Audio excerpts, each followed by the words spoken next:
तो देखे ना, कोई भी किसी लड़की को, भागी हुई लड़की को ना निकाह का प्रपोज नहीं करता। अगर ज़्यादा यूज़ करके छोड़ भी सकते थे, निकाह के लिए कोई भी प्रपोज नहीं करता। मुझे इनकी सबसे अच्छी बात यही लगी जो इन्होंने मुझे निकाह के लिए प्रपोज किया है। लेकिन इनके पास आकर मैं हर काम खुशी से करती हूँ, क्योंकि मुझे इन्होंने अपनी इज्जत बनाया, मुझे वो प्यार दिया जो मुझे वहाँ से नहीं मिला। और आप दारुल मान जाना चाहती हो ना, वहाँ पे भी आपकी इज़्ज़त महफूज नहीं है, वहाँ पे भी लड़कियाँ बेचते हैं।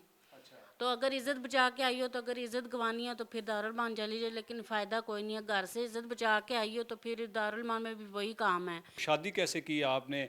कोई बारात लेकर आए थे कि आपने कोर्ट मैरिज की थी?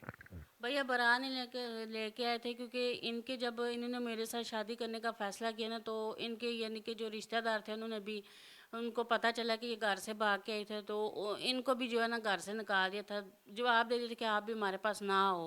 अच्छा, आप मुझे बताएं कि कितना अरसा हो गया आपकी शादी को और आप माशाल्लाह से खुश हैं? बच्चे आपके कितने हैं? भैया मेरी शादी को 12-13 साल हो गए तकरीबन। मेरे पास 4 बच्चे हैं, 3 बेटियां, 1 बेटा है माशाल्लाह से। और हम हंसी खुशी ज़िंदगी गुजार, बस थोड़ी सी मुश्किलात हैं, हमारे हालात ख़राब हैं थोड़े से। किराया वगैरह जो है वो बहुत ज़्यादा है, रेंट। और अस्सलाम वालेकुम। एडी मलक आपकी खिदमत में हाजिर है और आज मैं आपके सामने मोहब्बत की कामयाब कहानी लेकर हाजिर हुआ हूँ, जिसे सुनकर आप बिल्कुल इस कपल पर फ़ख्र महसूस करेंगे। और जो लोग ऐसी शादी करने वालों के ख़िलाफ़ तनकीद करते हैं या इस तरह की बातें करते हैं, इल्ज़ाम तराशी करते हैं, उनको ये कहानी ज़रूर देखनी चाहिए।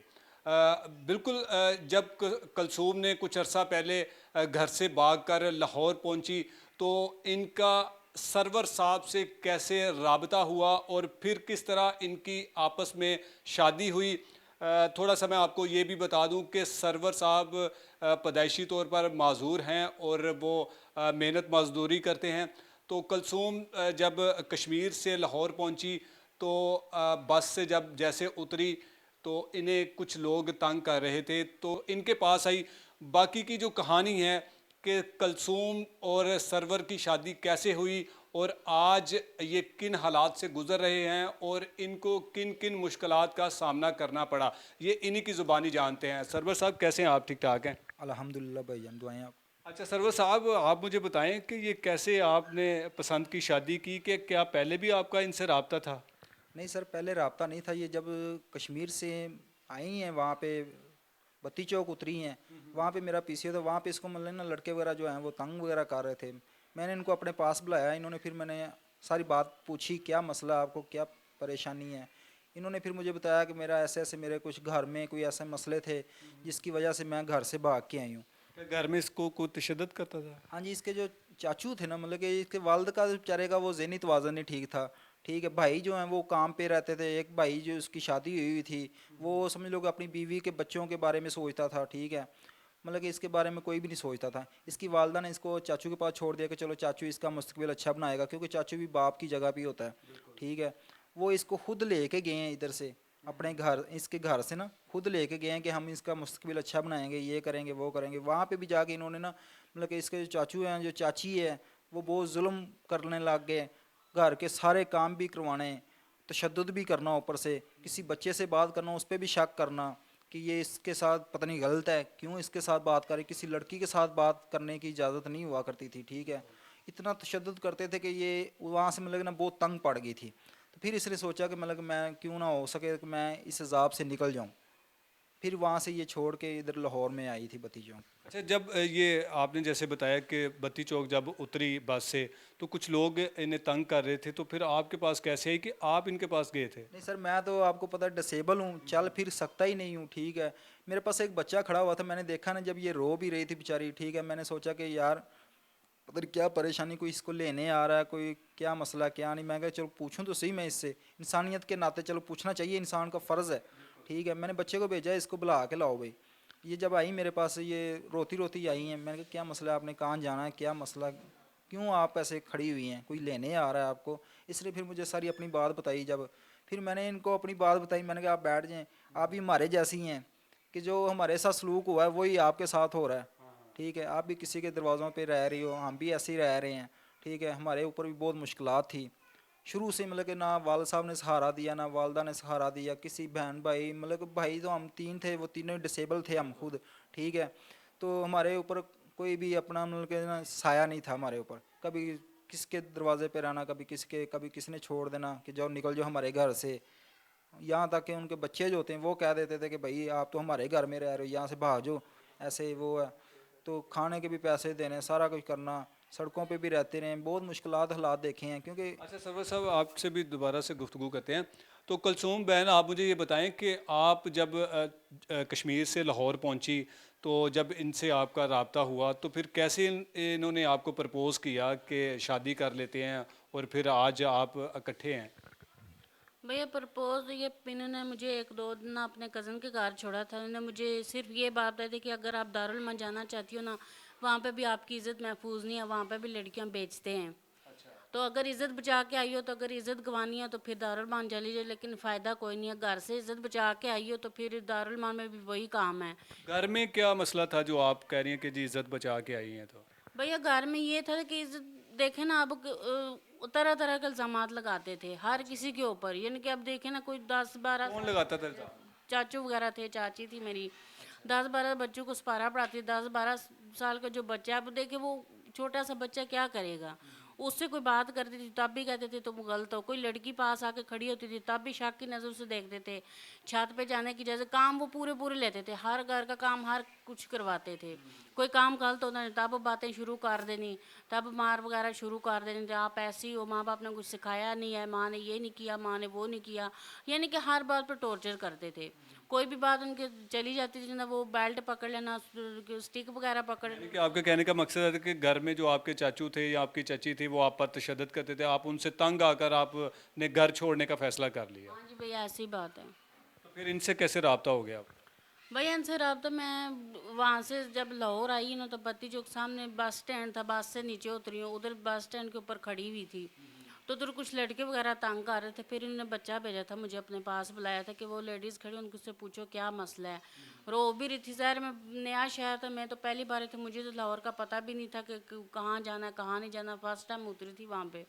तो इन्होंने बच्चा भेजा था, फिर जब इनके पास में गई, इन्होंने सारी स्टोरी वगैरह मेरी पूछी। तो मुझे कहा कि आप दारुल माल में जाके क्या करेंगी, वहाँ पे भी लड़कियाँ बेचते, खाम खाप की इज़्ज़त ख़राब होनी है। तो फिर इन्होंने मुझे 2 दिन अपने कज़न के घर छोड़ा था, 2 दिन का टाइम लिया था, 2-3 दिन के, आप अच्छी तरह से सोच लें, फिर जो आप कहेंगे वैसा हम कर लेंगे, फ़ैसला करना है आपने क्या करना है, वापस जाना है वापस चली जाएँ, या दारुल मान जाना है आप दारुल मान चली जाएँ। नहीं तो फिर ये है कि मैं आपसे शादी करना चाहता हूँ, हमारे भी हालात ना, चलो हम दोनों का घर बन जाएगा, आपका भी घर बन जाएगा, मेरा भी बन जाएगा। अच्छा, तो आपने फिर इनके प्रपोज़ल को एक्सेप्ट किया और फिर आपने शादी की। तो शादी कैसे की आपने? कोई बारात लेकर आए थे कि आपने कोर्ट मैरिज की थी?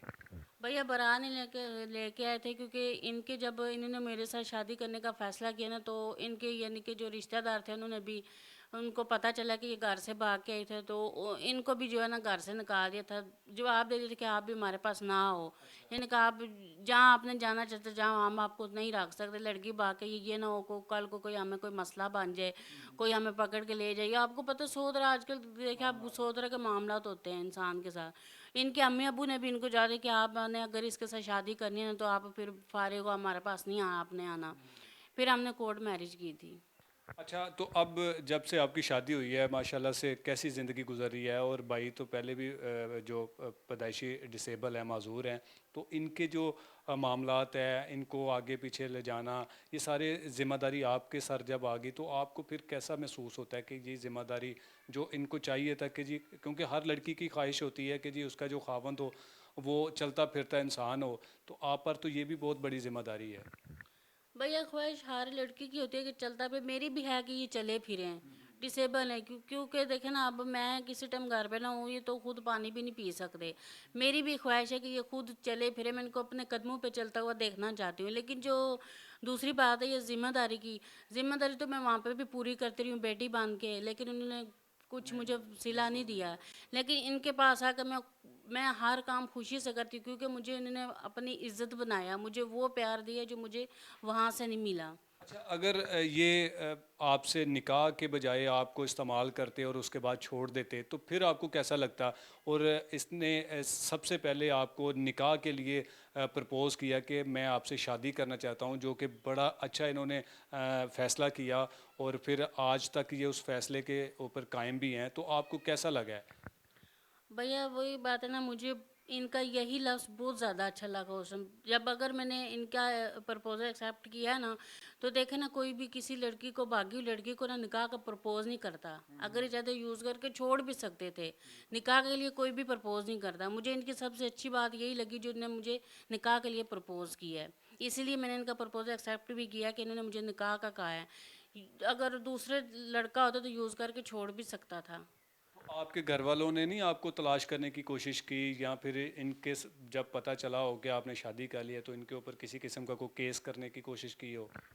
भैया केस, क्योंकि अगर मोबाइल मेरे पास होता ना तो शायद राब्ता भी होता। मेरे पास मोबाइल वगैरह नहीं था, जिसकी वजह से राब्ता नहीं हो सकता। पिछले दिनों कुछ ईद से पहले हमारी वीडियोस चली थी, पीछे भी हमारी वीडियोस हुई हैं, उनमें हमारा नंबर लगा था। उस वीडियोस के ज़रिए मेरे भाइयों ने राब्ता किया मुझसे, वो ईद पे मुझसे मिलने भी आए हैं। तो उसके बाद जो है ना, मुझे मेरे भाइयों को काफ़ी ज़्यादा टॉर्चर किया जा रहा है मेरे चचा की तरफ से। उनको पता चला कि वो मिलने के लिए गए हैं, तो उनको बहुत ज़्यादा टॉर्चर कर रहे हैं कि आप क्यों मिलने के लिए गए हो, आपने ऐसे क्यों किया, वो ऐसे करके गई है, वो वैसी थी, ये करके गई है, वो कर गई है। मैं उनसे यही कहना चाहती हूँ कि आपने जो कर लिया है वो कर लिया है, लेकिन आप अगर कोई, मेरे भाई मुझसे मिलने आए, वो भाई हैं मेरे, मेरी अम्मी को कोई एतराज़ नहीं है।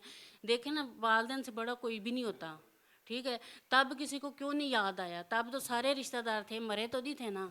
तब तो मेरे किसी ने सहारा नहीं, सबको पता था कि उनके पास है, तब किसी ने भी नहीं सोचा ना, किसी ने हमें पूछा था कि आप कैसे हो या कैसे नहीं। अब अगर मेरे भाई मुझसे मिलते हैं खुशी खुशी, वो देखते हैं अपने घर में खुश है, मेरी अम्मी को कोई एतराज़ है, मेरे भाइयों को नहीं, किसी दूसरे को भी नहीं होना चाहिए। आपकी माँ ने, आपके भाइयों ने इनको और आपकी शादी को एक्सेप्ट कर ली है? भैया वो आए थे, मैंने आपको बता रही हूँ कि वो खुश हैं। उन्होंने कोई ऐसी बात नहीं की है। उन्होंने ये कहा कि बेटा आपके साथ जो कुछ भी हो गया ना, दिन माँ उनका जाने, जो उन्होंने कर लिया ठीक कर लिया, लेकिन आप अपने घर में खुश हो, अल्लाह आपको अपने घर में खुश रखे, ठीक है। उन्होंने कोई ऐसी बात नहीं की, लेकिन ये है कि वो, उनको पीछे से टॉर्चर बहुत किया जा रहा है कि हम ऐसे कर देंगे, हम वैसे कर देंगे, आप क्यों मिल देंगे हो, ये कर रहे हो, वो कर रहे हो। मैं उनसे ये कहना चाहती हूँ कि प्लीज़ उनको टॉर्चर करना बंद कर दें। मकान का और बिल वगैरह भी बहुत ज़्यादा है। बकाया ये है कि मैं टेंशन मुझे सिर्फ इस बात की, जो मेरे भाइयों को टॉर्चर कर रहे हैं, उस बात चलें की वो जी, मुझे। अगर इनकी वीडियोस अगर देख रहे हैं तो जो शख्स इनके भाइयों को टॉर्चर कर रहे हैं या धमकाने की कोशिश कर रहे हैं, उनसे गुजारिश है कि आप इस तरह की हरकतें मत करें। ये हमारी बहन अपने घर में खुश है, माशाल्लाह से 4 बच्चे हैं इनके, 12 साल हो चुके हैं इनकी शादी को, और ये मोहब्बत की वो कामयाब शादी है जो लोग कहते हैं कि जी मोहब्बत की शादियाँ चंद दिन गुजरती हैं। इनको सामने लाने का मकसद बिल्कुल भी नहीं था कि मैं इनकी इस तरह की कहानी को मैं आपके सामने लेकर आता।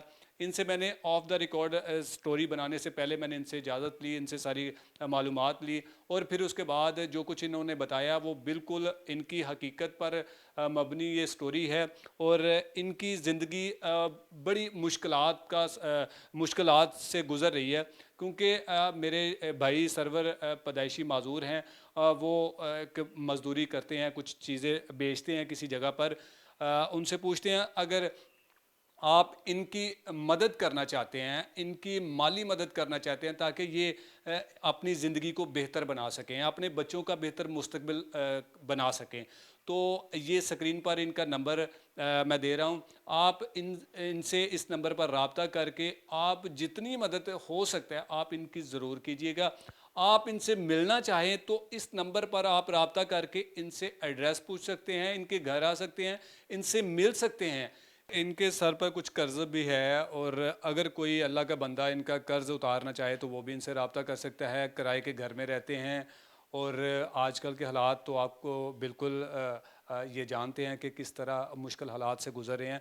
तो ऐसा शख्स जो चल फिर ना सकता हो, वो कैसे अपने मामलात को चलाता होगा, कैसे अपने बच्चों का, अपने घर वालों का पेट पालता होगा। तो मेरी आपसे दोबारा से गुजारिश है कि आप इनकी जितनी हो सकती है वो मदद कीजिएगा। इसी के साथ मुझे दीजिए इजाज़त, मिलते हैं एक और अच्छी वीडियो में, तब तक के लिए अल्लाह हाफिज़।